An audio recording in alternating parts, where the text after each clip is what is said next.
Okay, let's see those reverse lights.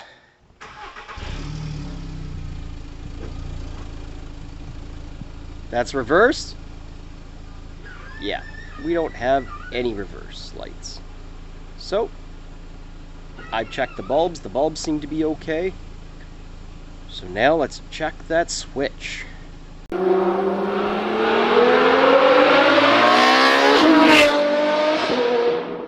Welcome back to another episode of Initial Speed. Alright, so today we are going to dive into the reverse switch. The light does not come on when you put the car in reverse. All the fuses are fine. The relays seem to be okay. It's gotta be the switch. Car is 20 years old.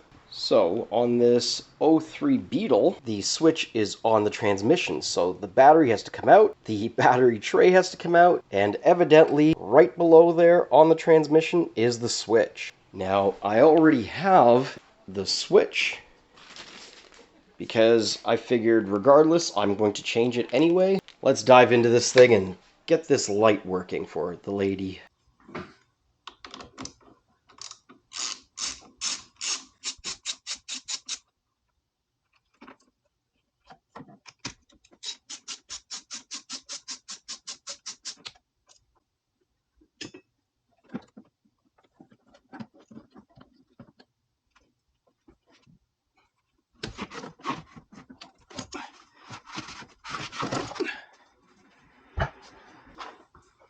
Keep this on charge while we play around inside. Now we've got access to the battery tray. Might loosen up the bracket for the power steering reservoir just so we have a little bit more room. These are also 10 mil, just like the battery. Sorry you can't get a better view. How about I just save you guys the pain and bring you back when I've got all of the screws, bolts pulled, and the bracket out. So like I said, the battery is on charge, and it clearly needed a little bit of love. Sorry, allergies. You've got those four, let's see if I can point them out to you. Those four holes, each of those have a bolt in there. That is 10 mil. You've got one back here, that is 10 mil. And then you have a secret one right where the reservoir is, right down there. And it is a hex head bolt. So it is a T30. No one that I saw covered that. So just so you know. So now the power steering reservoir is loose. You have the fuse box that sits on top of the battery. That is loose. And you've got the battery tray out. And seeing how I only have two hands, I will be back when that is out. So I hope it's not too dark for you guys. There's not much room in there to allow you to see much. One other thing you could do is remove the air box, the air filter box. That might help.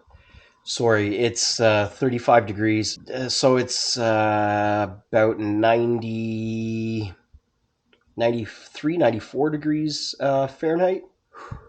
It's a little warm. Let's keep it moving. So as you can see, you move this out of the way, and right behind, I don't know if you see this finger down here, that is where the switch is. So now I've got to remove this bundle of wire so I can get to it without breaking anything, of course. And don't forget, it's all plastic connectors in an engine bay, which means heat cycles and drying out. Let me struggle with this and get back to you guys. All right, so I disconnected the clip, which you can see right here. All I did was I used a small flathead screwdriver, stuck it in there, very gently twisted, and then used another screwdriver and pushed this end off of the housing. So you can see here, very fine screwdriver, and then old big faithful here.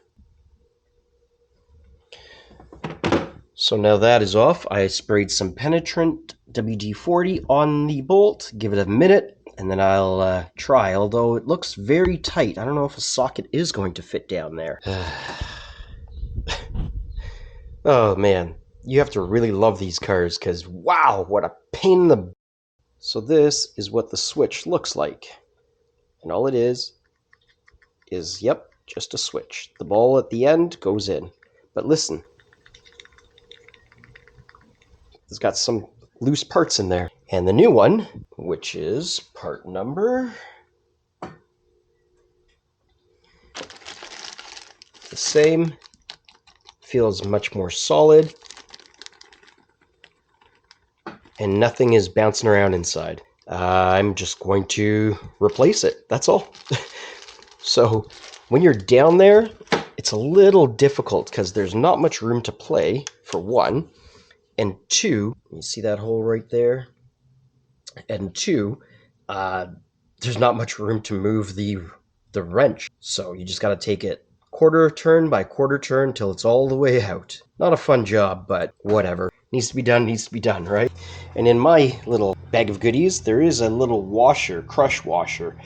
I didn't take one off of the original one, but I'm going to put this one in because this is what they gave me, and they said that this is what I need. Crush washer, switch, plug it in, and put everything back together, battery in, what have you, and we'll move on with life. Hopefully that solves the problem. As you can see, the battery here is charged.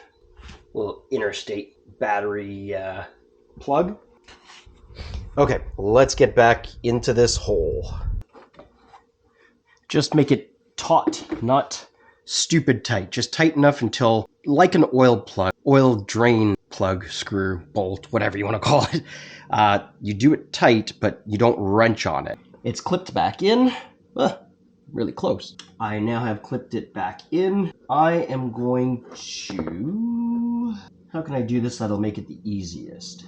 Maybe if I grab the jumper cables and put them to this, put them to the posts. Yeah, that's what I'm gonna do. Grab the jumper cables, put them to the posts, put them to the battery, and put the car into accessory, put it into reverse, and see how we make out. So I grabbed a jump pack that we have and hooked it up. Car's in reverse.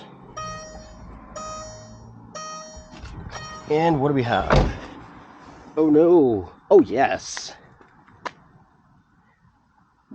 That was the problem, the switch. So let's get everything back together and change the bulbs. Change the bulbs and the fixtures. Yes, I'm a happy boy. Woo-hoo-hoo! And the battery tray is back in. So don't forget that screw in the corner, or that bolt in the corner, then those four, all 10 mil. And like I said, you had that weird one down there. That actually holds a bracket. I don't know if you can see that, but try not to forget that, otherwise you'll have a couple of floppy things around there. So now that that is back in, and yes, I did wash it, did clean it. You didn't think I was going to leave it alone, did you? Now we can drop the battery back in and spin the car around, put the rear end in the garage, and get to work again. So as you can see, we've got it.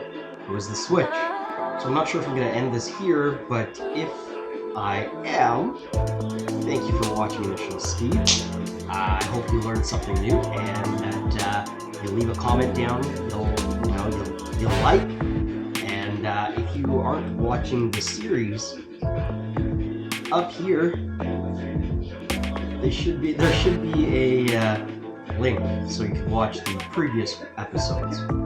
Alright, thanks for watching. We love having you guys here. initialSpeed out.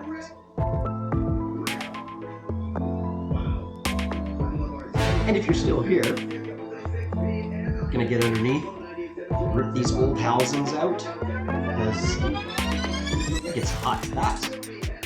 Raise the car up, remove the housing, because I've got new ones, clean ones, and put in some LEDs that should be about as bright as the headlights. You should be able to see everything when you're backing up. Alright.